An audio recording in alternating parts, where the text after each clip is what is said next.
પહેલા વાત અમદાવાદની, જ્યાં બોપલ બ્રિજ પાસે વહેલી સવારે બે કાર વચ્ચે અકસ્માતની ઘટના બની છે। ફોર્ચ્યુનર કાર અને થાર કાર વચ્ચે અકસ્માત સર્જાયો, જેમાં 3 વ્યક્તિઓના મોત થઈ ગયા, જ્યારે એક વ્યક્તિ ઇજાગ્રસ્ત થતા તેમને સારવાર માટે હોસ્પિટલમાં સોલા સિવિલ ખસેડવામાં આવ્યા છે। દારૂ ભરેલી કાર અન્ય કાર સાથે અથડાઈ, જેમાં દારૂ ભરેલી ફોર્ચ્યુનર કારમાં સવાર ઓમ પ્રકાશ નામના વ્યક્તિનું મોત થઈ ગયું, જ્યારે થારમાં સવાર અજીત કાઠી, મનીષ ભગવતી પ્રસાદ ભટ્ટ નામના વ્યક્તિનું મોત નીપજ્યું છે।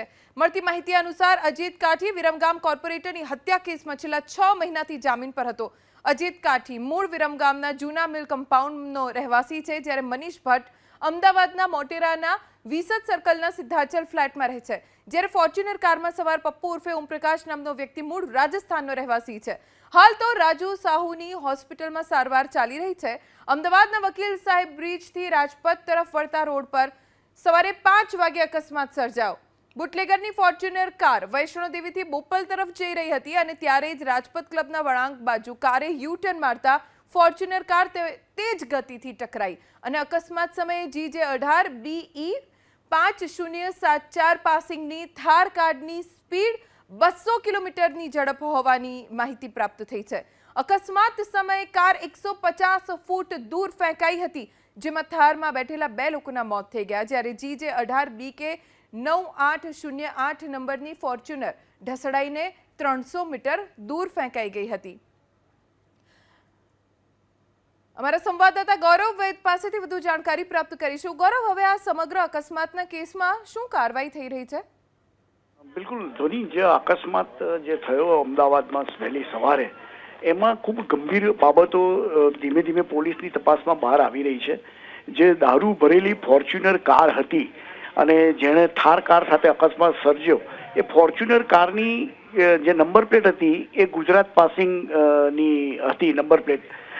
જ્યારે એબીપી અસ્મિતા એની તપાસ કરી ત્યારે એ નંબર પ્લેટ મારુતિ અલ્ટો કારની નીકળી। જે આરટીઓમાં તપાસ કરી તો એ મારુતિ અલ્ટો કારની નંબર પ્લેટ નીકળી। એટલે અને જ્યારે પછી પોલીસની તપાસમાં સામે આવ્યું ત્યારે જે ઓરિજિનલ ફોર્ચ્યુનર કારની નંબર પ્લેટ એ યુપી પાસિંગની છે।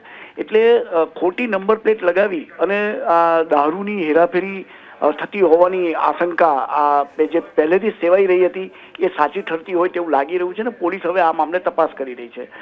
બીજી જે ગંભીર વાત, જે ખૂબ જ ગંભીર વાત જે ધ્યાનમાં આવી છે, એ પણ એક એવી ચર્ચા શરૂ થઈ છે કે દારૂથી ખીચોખીચ ભરેલી જે ફોર્ચ્યુનર કારનો ચાલક જે છે એ રાજસ્થાનની બિશ્નોઈ ગેંગનો હોવાનું પણ ચર્ચાઈ રહ્યું છે। એટલે આ જે બંને જે મુદ્દા છે આ સમગ્ર અકસ્માતમાં એ ખૂબ જ ગંભીર છે અને પોલીસ આ દિશામાં ખૂબ જ ગંભીરતાથી તપાસ પણ કરી રહી છે। જે ખોટી નંબર પ્લેટ એટલે ગુજરાત પાસિંગની નંબર પ્લેટ લગાવીને યુપીની પાસિંગની કાર, એટલે એ કાર પણ એટલે ફોર્ચ્યુનર કાર કદાચ ચોરીની હોવાની આશંકાઓ પણ સેવાઈ રહી છે।